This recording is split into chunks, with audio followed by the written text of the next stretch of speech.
Warning. The following video contains strong language that some viewers may find offensive or disturbing. People of Reddit, what is a surprisingly unknown survival fact that everyone should know? If you are stabbed with something and that object is still stuck in you, don't fucking pull it out. EMT trainee here. In a different program now due to COVID-19 circumstances, but in my old program one of the instructors told us of an EMT who had just started and was being observed by a paramedic on a stabbing call. The patient had been stabbed in the chest with the knife still there. And the first thing the trainee did was pull the damn thing out. Paramedic yells at him, and then he sticks the knife in. Patient ends up dying and he got charged with manslaughter. If you somehow are in a situation where you feel like you could drown and have no energy to go on, turn on your back and do the backstroke. Saved my life while at the beach last week after getting sucked out by rip current. Barrel cactus in the Sonoran Desert are not full of water as is commonly portrayed. Instead they are full of acidic solutions that induce vomiting and diarrhea if consumed. These can easily be fatal for a dehydrated person in the desert. The barrel cactus fruit, by contrast, is one of the most agreeable edibles in the cactus world. They are easy to pick, thornless, and tasty. If you're about to pass out from being exposed to heat, pour cold water on your forearms. Ice works even better. This is an old farmer trick. You will feel the effects immediately. You will stop being dizzy and feel better almost immediately. I've also used this to cool down or warm up in general. Cold in the office but forgot your coat? Take a bathroom break and run warm water over your wrists. You'll be toasty warm in about 2 minutes. Here's one you can use every day. Know your exits. People will naturally want to go out the way they came in because it's the only exit they remember. Especially at places like concert venues. You don't have to be paranoid. Just take a quick glance and make a mental note. In the off chance an emergency happens, it could mean the difference between a swift and safe exit or being trampled in a panicking mass of people. That's something my dad always drilled into our heads anytime we'd go to any big events. And he'd always bring a small flashlight. I've never had to use an emergency exit, but I always make a point of finding the nearest one. Pack a whistle. There's no chance your voice will hold out yelling at the top of your lungs. And whistles carry long distances. Especially handy if you've injured yourself. And need to rely on others finding you. SOS in Morse code as --. So 3 short blasts. 3 longer ones. 3 short, pause. And repeat. This is an especially handy and harmless device to give kids that are along for a hike along with. If you get separated, stop walking and blow the whistle lots. And we'll come to you. In general, signals in groups of 3 are signs that you need help. Anything that's clearly not natural counts. That could be piles of rocks, signal fires, strips of cloth tied to a tree, etc. Obviously you want it to be visible, audible to whoever might be searching for you. But the group of 3 means that it's not an accident or a coincidence and so draws attention.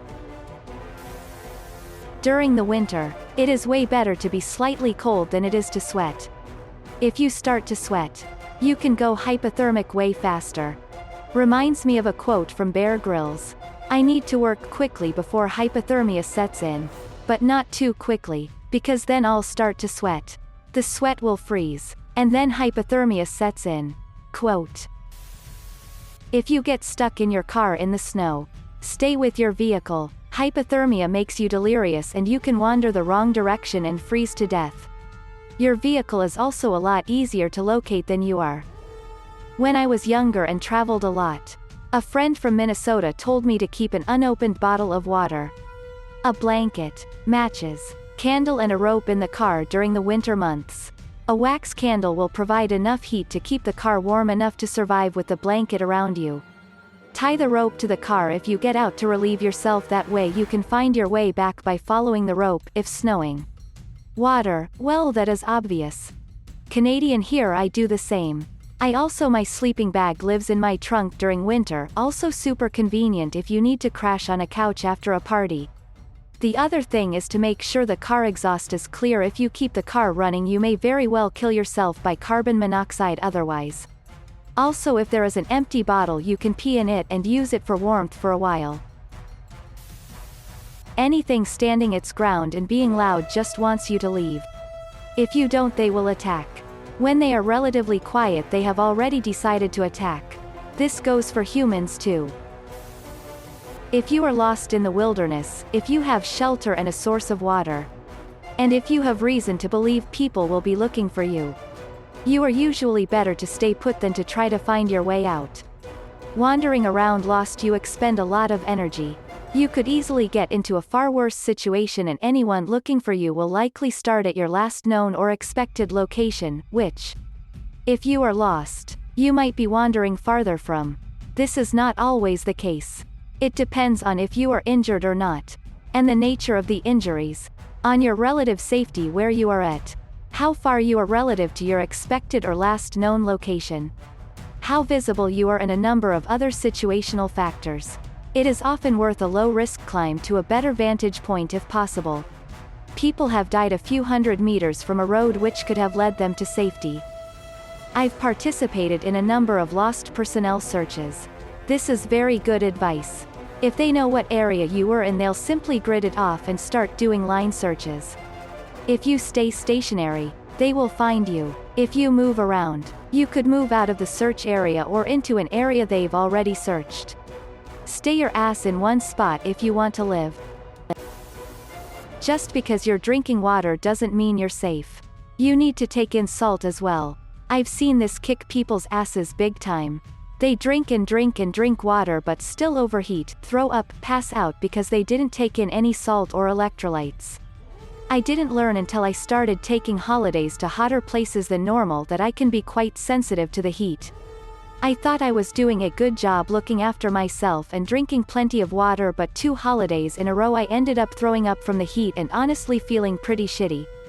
After the second time, I did a bit of research how to better look after myself again. I was drinking plenty of water so I wasn't dehydrated, and found out that throwing up from the heat can be a symptom of drinking too much water without replenishing the salts. Started making sure to drink things like Gatorade and adding little sports salts replenishment to my water, and haven't had a problem since. When wild camping and hiking in Scotland, some Dutch outdoor guy told us to always keep tampons to start a fire. He was so right. In a wet environment where all the leaves and branches are moist and the wind blows like crazy, we sometimes needed 5 hours to start a fire, and we needed the fire to at least have a warm meal in the night. They're the best fire starter. They're lightweight and tiny, easy to carry. You can pull them apart and there's a lot of easily burning material that you can use as a fire starter. You can squeeze relatively safe water out of moss. Obviously you should still boil it, and it's going to have some dirt, but it's way better than drinking out of a steam or puddle. A mirror is the best way to signal for help. You can use the reflection of the sun directed at a boat or plane like your sibling would to annoy you. The proper way to use a mirror to signal for help is to hold up one hand with a peace sign and position it so that whatever you are trying to signal can be seen between your fingers. Then shine the light from the mirror on your fingers. This guarantees that whatever you are signaling can see the light. If you are drinking plenty of water but still showing signs of dehydration, headache, fatigue, muscle aches, blurred vision, stumbling around, you may be low on electrolytes. Salty foods can really help with this. But oral rehydration salts such as Pedialyte work even better and should probably be in more people's backpacks. Disclaimer: those symptoms aren't limited to dehydration and can also occur due to heat exhaustion, hypothermia, or altitude sickness. Exposure and dehydration will fuck you up much faster than hunger. Bring spare socks. Your feet will rot if you don't. And making shelter is more than just a roof over your head. You lose more body heat to the ground than to the air. Proper bedding is just as, if not more, important than having walls and a roof around you. I used to be in military cadets when I was a teenager. The most important thing I've been taught to take care of is my feet. He mentioned how if you're gonna wash one thing that it should be your feet as you take them for granted. Think of how difficult it is to get out of a survival situation where you have trench foot. If you accidentally disturb a beehive or wasp nest and are being swarmed, do not run for water. It seems intuitive that jumping in water will keep the bees off you. But actually they will wait for you to resurface and resume stinging you. Instead, run as fast and as far away as you can. Wasps are territorial and will not easily leave their home range. So once you leave their comfort zone, you're pretty much safe. If you are disorientated underwater, hold your hand over your mouth and exhale lightly. Bubbles go up. If you are disorientated on land, you can let some spit dribble out. Spit goes down. The ability to weave, looked at as more of a craft than a survival skill. But my grandma taught me that if you can weave you can make clothing, shoes, traps, shelter, etc., with nothing more than the vegetation on hand. This was hammered home later when watching that show with naked survival people. The guy harassed the girl because she spent most of the first 2 days weaving, but in the end he had to be taken out because he was sick, yet there she was having crab for dinner. If you're trapped in an extremely cold environment, a rudimentary igloo will keep you relatively warm if you're smart about it. They keep heat in fairly well. However, always be sure to mark where you are with something that won't get covered in snow, so if rescue comes they don't miss you in the snow. If you hear of a mass shooting currently taking place in a location where a loved one is, like their workplace, school, church, the mall they said they were visiting, etc. Closing parenthesis, comma, you may feel very, very tempted to call them. Don't. If they're alive, they're hiding and trying to stay invisible. If their phone rings or even vibrates, it will draw attention to them. Quite possibly that of the shooters. And give away their hiding space. Don't try to contact them at all until you are certain that the perpetrators have been stopped. If you're walking and suspect someone is following you, pretend like you're calling someone on the phone asking them their whereabouts. Then face a direction your follower can't see, like the corner of a building, and raise your hand and start waving it saying, "Yes, I see you. I'm over here." Your follower will think you're meeting someone who's around the corner and will go the other way. Your car is in general much easier to locate than you are. So unless you're absolutely certain that you can get to a safe place, it's better to stay close to your car for any searching party.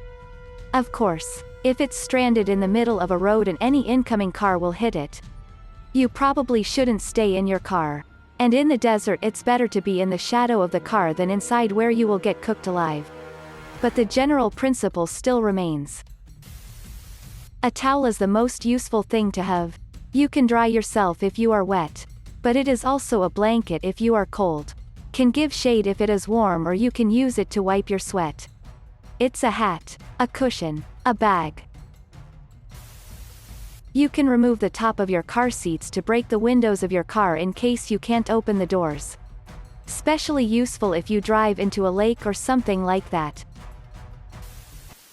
Thanks for watching. If you liked the video, give it a thumbs up. Don't forget to subscribe, and hit the notification button. See you next time.